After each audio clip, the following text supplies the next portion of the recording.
Bonjour.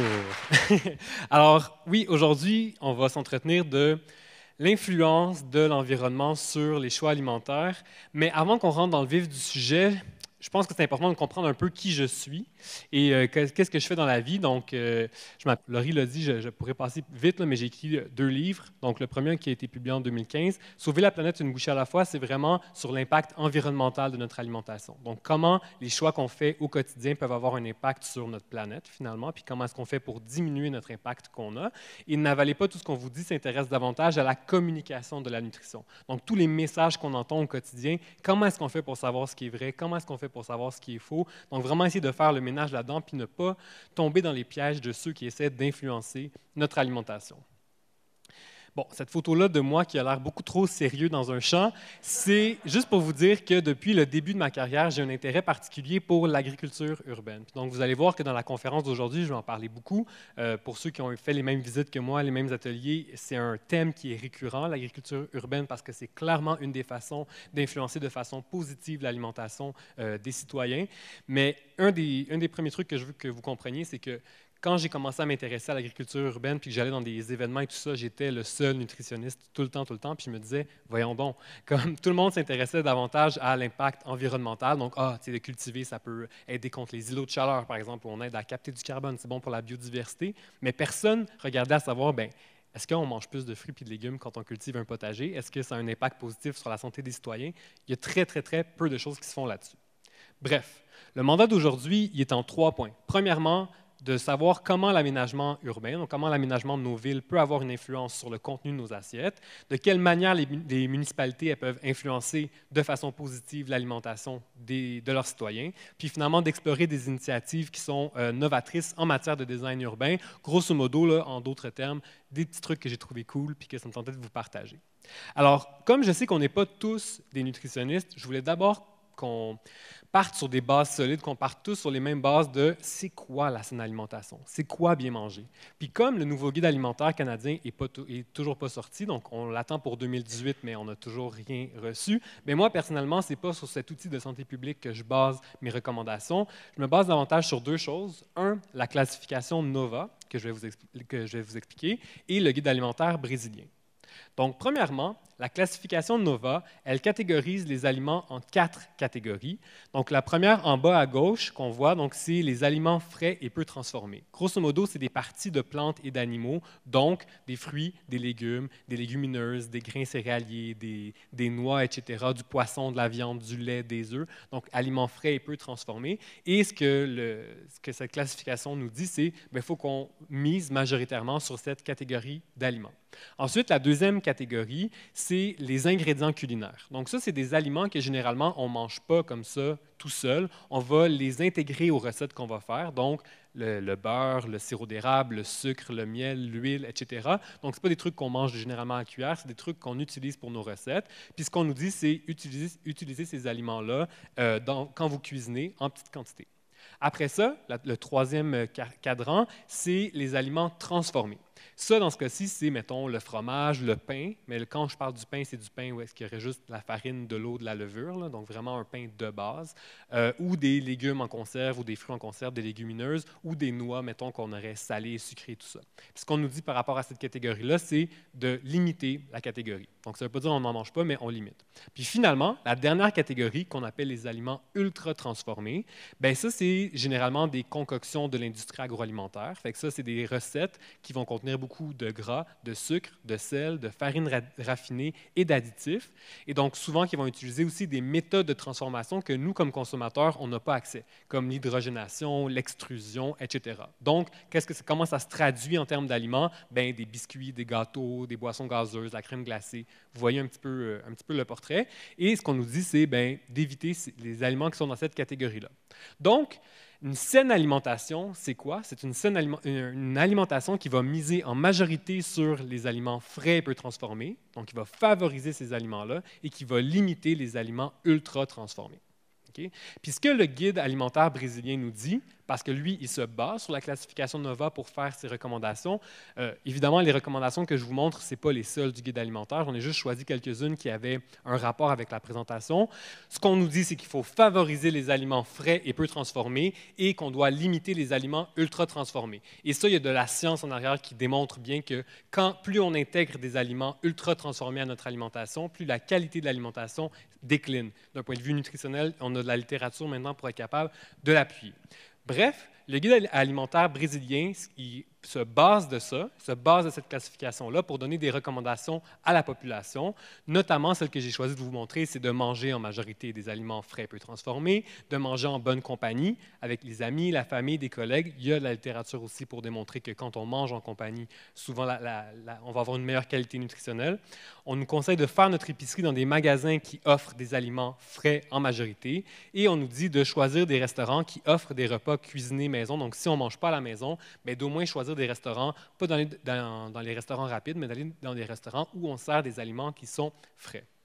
Ce qu'on peut voir avec ces conseils-là, c'est que, et je suis aussi coupable de ça, c'est que souvent, quand on conseille les gens, on les conseille sur des trucs qu'ils peuvent faire en tant qu'individus. Donc, on leur donne des conseils sur comment bien choisir les aliments, puis c'est quoi bien manger, puis tout ça. Puis c'est comme si on mettait la responsabilité entièrement sur les épaules des consommateurs. Sauf que la réalité, c'est qu'on a bien beau donner tous les meilleurs conseils qu'on veut, si on n'a pas un environnement qui est favorable à la saine alimentation, les gens ne seront pas capables de suivre les recommandations qu'on leur donne.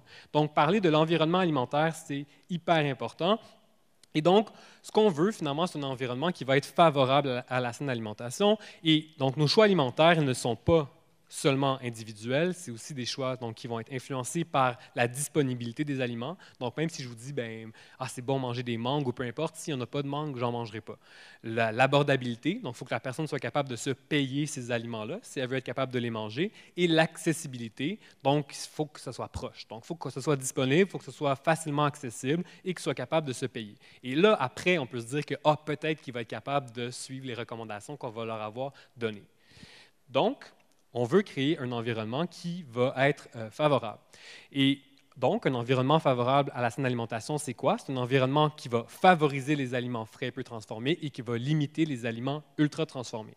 Malheureusement, il y a très peu de littérature scientifique sur les liens entre l'urbanisme et la saine alimentation. On le voit beaucoup plus dans, mettons, le transport actif et tout ça. On a des marqueurs, on est capable de le voir et tout ça d'un point de vue de la littérature, mais d'un point de vue de la saine alimentation, je ne sais pas pourquoi, on ne s'y est pas beaucoup penché, c'est embryonnaire encore ce qu'on a comme littérature. Donc, la suite de la conférence, elle se base plus sur une logique plutôt que sur la science, dans le sens où on se dit, on sait c'est quoi une saine alimentation et on sait qu'un environnement favorable à la saine alimentation, ça favorise ces comportements-là, donc on veut aller vers un environnement qui va les favoriser. Donc, c'est toute la logique qui sous-tend les recommandations qui vont suivre.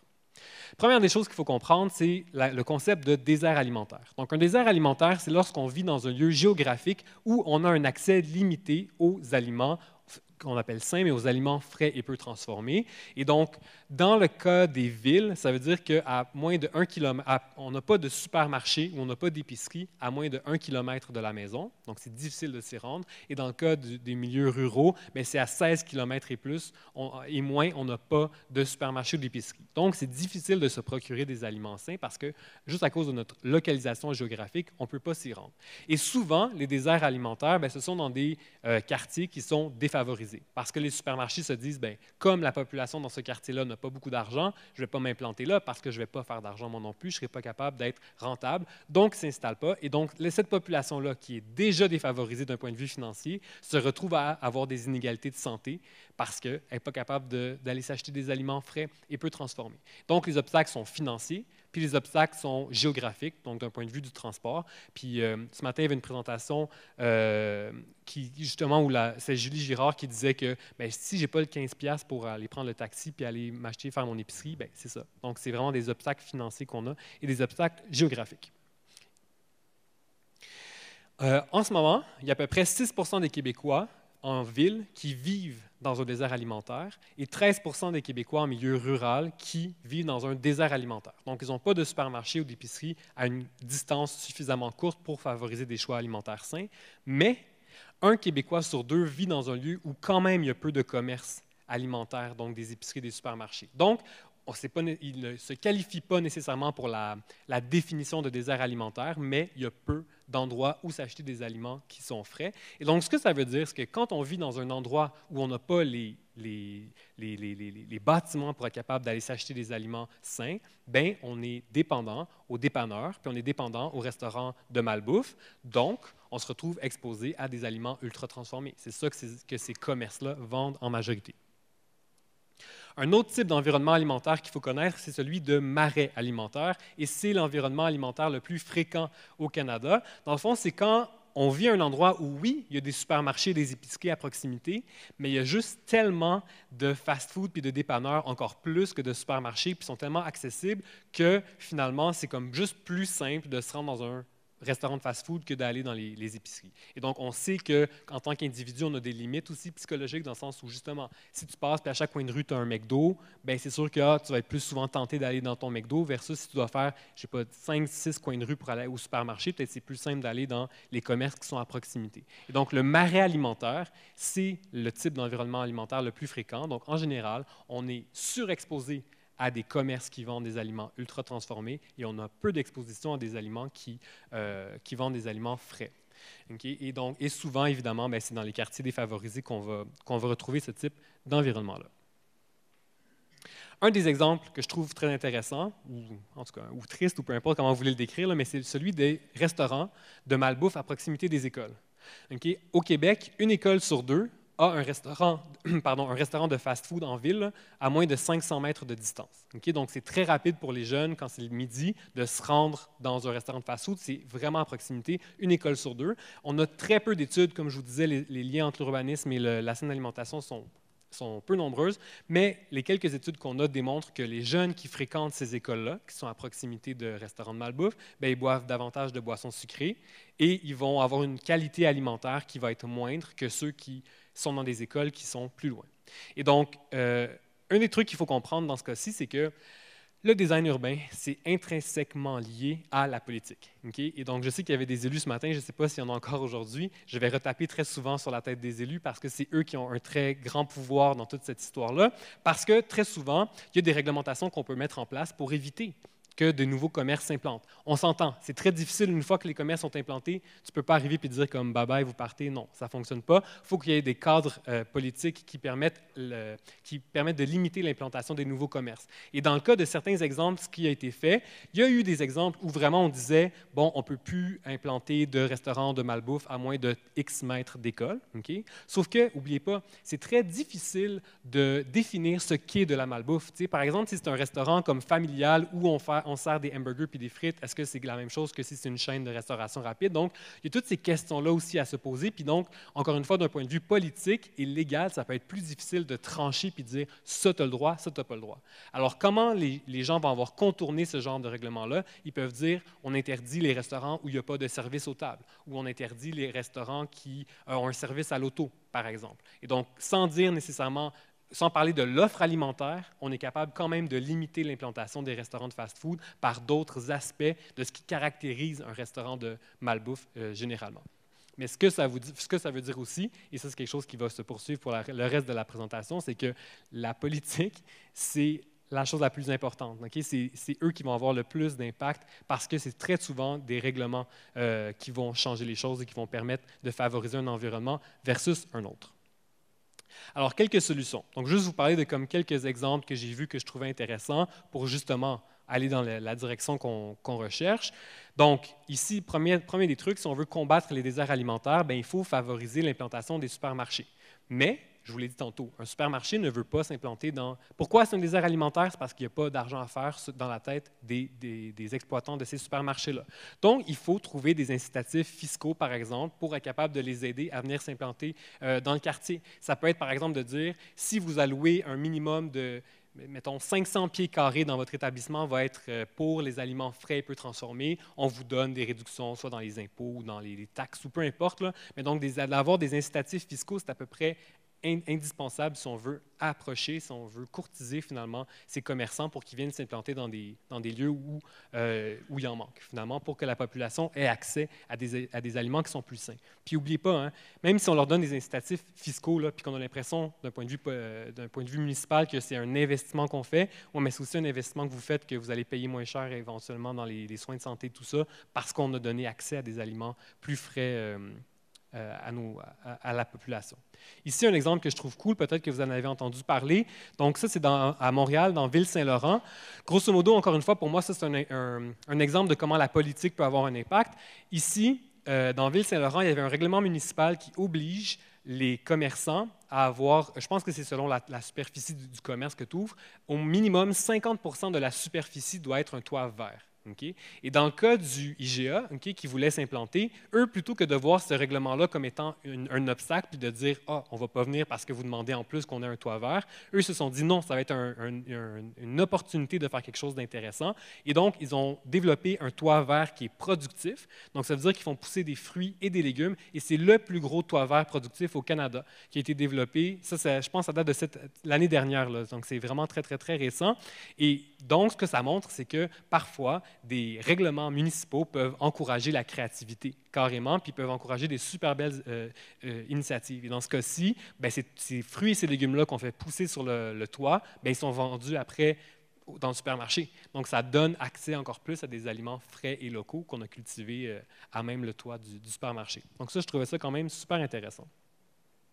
Sans passer par les supermarchés, il y a effectivement l'idée des marchés publics. Parce que un marché public, ce qui est intéressant, c'est que ça coûte vraiment moins cher à implanter versus un supermarché et c'est plus rapide. Comme c'est à plus petite échelle, généralement, c'est comme plus facile à installer. Puis, je veux dire, on s'entend qu'on peut faire des marchés publics, surtout à cause de notre climat. Là, si on se fait un marché estival, c'est comme plus facile d'avoir des installations temporaires qui vont coûter moins cher et tout ça. Donc, bref, on peut s'organiser quand même plus facilement que si on voulait implanter un supermarché. Et ça, ici, on a des études aussi qui montrent que le fait de vivre à proximité d'un marché public, ça améliore la qualité de l'alimentation.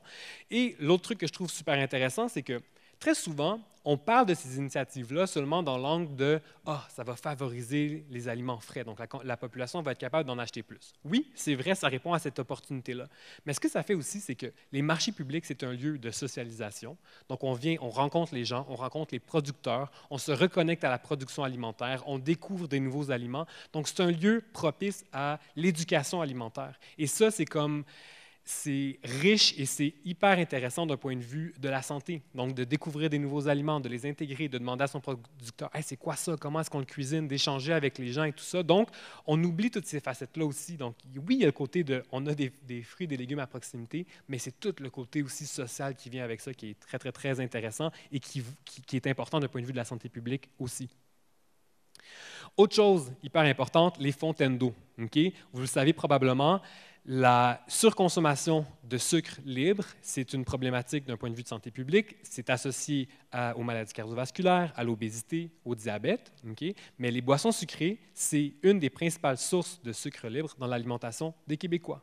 Sauf qu'en ce moment, ça c'est la Coalition Poids qui avait fait cette étude-là, un Québécois sur deux trouve ça plus facile quand il a soif de trouver une boisson sucrée versus de trouver une fontaine d'eau pour s'hydrater. Mais on sait que l'eau doit être la boisson à privilégier. Et donc, les fontaines d'eau, on devrait en avoir partout, partout, partout dans les villes. Il faudrait que ce soit super facile de s'abreuver quand on a soif, qu'on en mette dans les parcs, qu'on en mette dans les pistes cyclables, qu'on en mette dans les rues, par exemple. Puis des fois, ça peut être justement de changer la façon de penser. Par exemple, on est en train de reconstruire la rue parce qu'il y a eu un bris d'aqueduc, on va dire, au bris des égouts, peu importe. On est en train de le reconstruire, bien, pourquoi pas faire quelques petits embouts de plus puis mettre des fontaines d'eau tant qu'on y est. Okay? Donc, c'est vraiment de repenser finalement sans tout dire, OK, toute la ville va avoir des fontaines d'eau. Non, on peut les installer au fur et à mesure quand on a des opportunités qui se font. Mais donc, d'installer des fontaines d'eau, c'est hyper important. Il faut que leur design soit attrayant. Donc, il faut qu'on attire les gens vers ces fontaines d'eau-là. Il faut que le design permette de remplir ces bouteilles aussi pour que les gens soient capables d'utiliser des bouteilles réutilisables versus toujours avoir à aller acheter dans les dépanneurs des bouteilles qu'on va jeter. Donc, bref, les fontaines d'eau, c'est une autre façon super importante de comment notre environnement peut influencer de façon positive notre alimentation. Puis, l'agriculture urbaine. OK? Ça ici, les photos, c'est des photos que moi j'ai prises. La première à gauche, vous devinerez peut-être que ce n'est pas au Québec, quoique bon, on ne sait jamais, mais c'est quand j'étais en voyage à la Barbade, OK? Je m'en allais à la plage, désolé. Puis je suis en train de marcher, puis je vois un manguier avec plein de mangues comme ça sur le chemin de la plage, puis je me prends une mangue, puis je me dis, My God, je ne peux pas croire que je viens de me prendre une mangue, puis je m'en vais la manger sur la plage comme ça, comme c'est quoi cette belle vie-là? J'aimerais tellement qu'on puisse cultiver ça aussi, et qu'on ait aussi cette opportunité-là. Mais on a cette opportunité-là. La photo à droite, c'est moi aussi, mais ça, c'est à Sept-Îles. Okay? On s'entend que ce n'est pas tout à fait la même température qu'à la Barbade. Puis, j'étais allé cueillir des... J'étais allé en bordure, je pense, de l'aéroport, là, genre de Sept-Îles. Puis, il y avait des bleuets, puis des groseilles, puis des framboises, puis tout ça.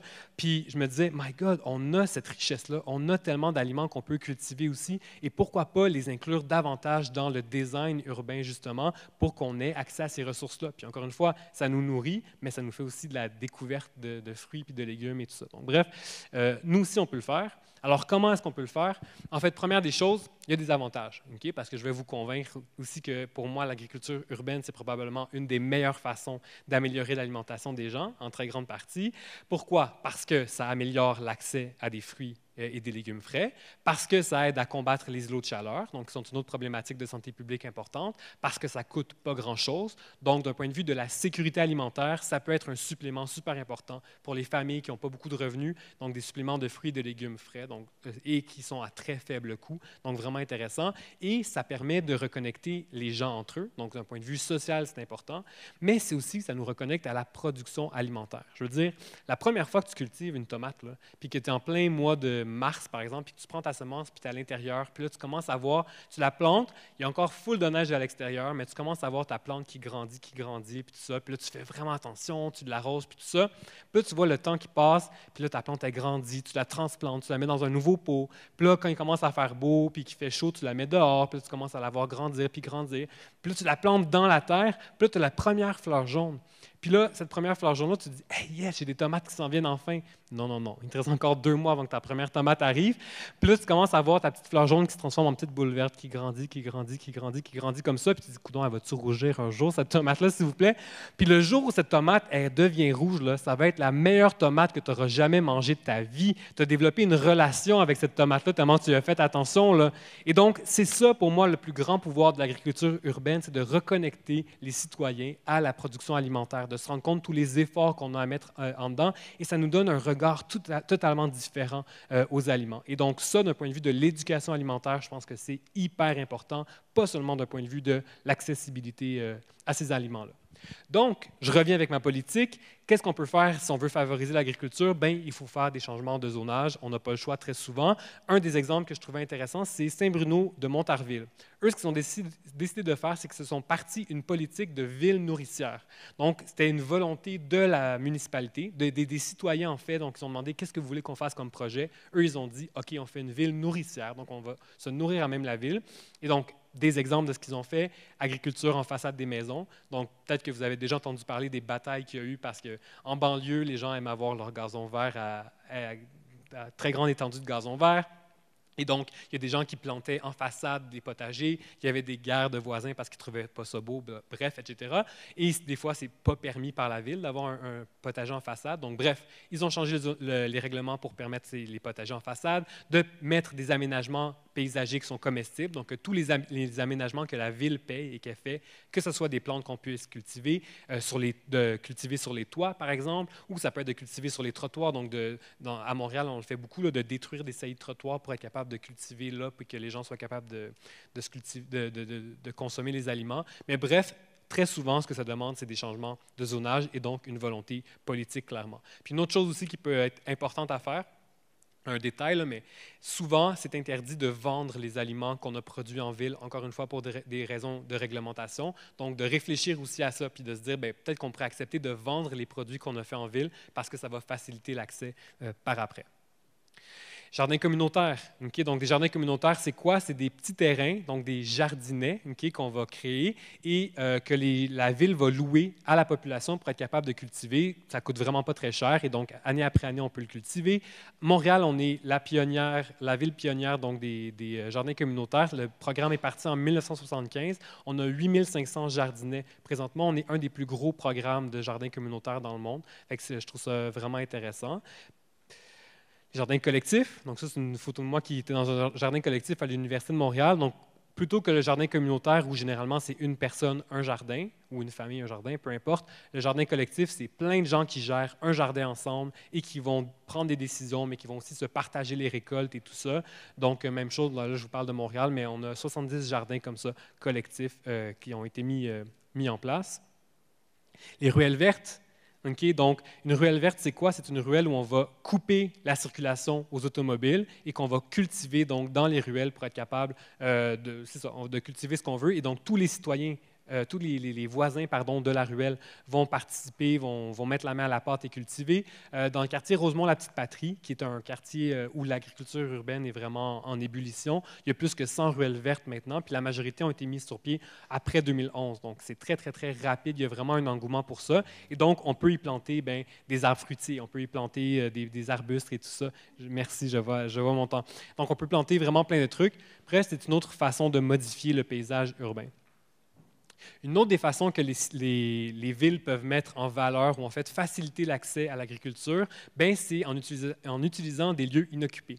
Je ne sais pas si vous avez entendu parler de ça, c'est le Campus 1000. Dans le fond, l'Université de Montréal est en train de construire un nouveau pavillon des sciences à Outremont, des sciences d'Outremont. Et donc, sur la photo, ce que vous voyez, donc juste en face, ils ont permis que le terrain vacant qui est là en attendant qu'il y ait la construction, il y ait des jardins qui s'installent. Et donc, en arrière, on a les gros chantiers de construction. Mais en quelques années, ce lieu de production, qui à la base c'était comme un petit jardin, c'est devenu un lieu d'ébullition d'un point de vue social. Donc, c'est devenu un point de rencontre à Montréal. Il y a des gens qui font de l'apiculture urbaine, il y a des gens qui cultivent des potagers. Les gens peuvent venir pour suivre des cours justement sur comment cultiver, comment avoir sa propre ruche. Je ne sais pas si vous voyez une des photos, mais quand je suis allé, il y avait un lièvre qui était là. Donc, ça participe aussi à la biodiversité. Puis, on est vraiment là, en plein milieu d'un gros chantier de construction. C'est vraiment impressionnant. Il y a plein de fleurs et tout ça. Mais avec le temps, il s'est développé un petit resto mobile qui vient de temps en temps. Il y a des projections de films, il y a des soirées de musique, de danse, etc. Donc vraiment, ce lieu-là qui était abandonné complètement, simplement parce que la ville a permis à la communauté de commencer à le cultiver, c'est devenu un lieu de socialisation hyper, hyper intéressant. À la base, c'est un projet qui est censé être éphémère. Moi, ça me brise vraiment le cœur parce que c'est magnifique comme lieu, donc je ne sais pas qu'est-ce qui va se passer par après, mais quand même, ça montre que il y avait un intérêt, là, parce que ce projet-là a vraiment été super intéressant. Puis finalement, un dernier truc, parce qu'on peut sortir parfois de juste des plantes et tout ça. Ici, dans ce cas-ci, c'était au marché Jean Talon, donc où la compagnie EO fait de l'aquaponie urbaine. Donc, dans ce cas-ci, c'est vraiment parce qu'en ville, on n'a pas beaucoup d'espace, donc on doit cultiver en hauteur. Eux, ce qu'ils ont fait, c'est donc l'aquaponie, c'est comme de l'hydroponie. Donc, hydroponie, c'est qu'on met des nutriments dans l'eau, puis après, les plantes, elles poussent. En aquaponie, on a des poissons. Donc, on donne à manger aux poissons. Les poissons, ils font des déchets. Les déchets, ils donnent de la nourriture aux plantes, finalement, puis les plantes, elles filtrent l'eau, et c'est comme recyclé comme ça. Okay? Donc, sur une petite surface, dans ce cas-ci, c'est deux containers, des containers de poubelle qui ont été superposés et retransformés. Donc, sur cette toute petite surface-là, on est capable de produire des poissons comestibles et des plantes comestibles, des fruits et des légumes, et on peut nourrir énormément. Dans ce cas-ci, c'était une ferme expérimentale, éducative. Le but, c'était vraiment de montrer que ça marchait, qu'on était capable de le faire, de montrer. Donc, je ne pense pas que ça a été vendu. Puis d'ailleurs, je pense qu'il y avait des règlements municipaux qui empêchaient qu'on vende les produits. Donc, d'où mon commentaire de tantôt. Mais ce que ça veut dire, c'est qu'il y a ce genre de construction-là aussi qu'on peut faire en ville ou qu'on peut installer un petit peu partout et rapprocher la production alimentaire des citoyens pour faciliter l'accès. Donc, les petites initiatives que je vous ai montrées aujourd'hui, c'en est quelques-unes. J'en ai vu d'autres aujourd'hui dans les ateliers que je suis allé faire que je trouve super intéressantes. Mais je pense que c'est simplement important de comprendre que nous, comme citoyens, on a ce pouvoir-là d'influencer les choses. Okay? Et on a ce pouvoir-là d'influencer aussi les politiques. Et donc, oui, s'il y a des élus encore ou des politiciens, je vous le dis, il faut avoir cette volonté-là. Et j'espère que vous allez comprendre que c'est vraiment hot des villes et des municipalités qui s'impliquent dans ce genre d'initiative-là. Vous allez rayonner de partout si vous le faites. Mais aussi, nous, comme citoyens, je pense que c'est super important de pousser ce genre d'initiative-là, puis de se rendre compte qu'au-delà des bénéfices qu'on va avoir d'un point de vue de la saine alimentation ou d'un point de vue de l'environnement, ça va avoir des répercussions sur plein d'autres sphères de la vie dans nos villes. Donc, merci beaucoup.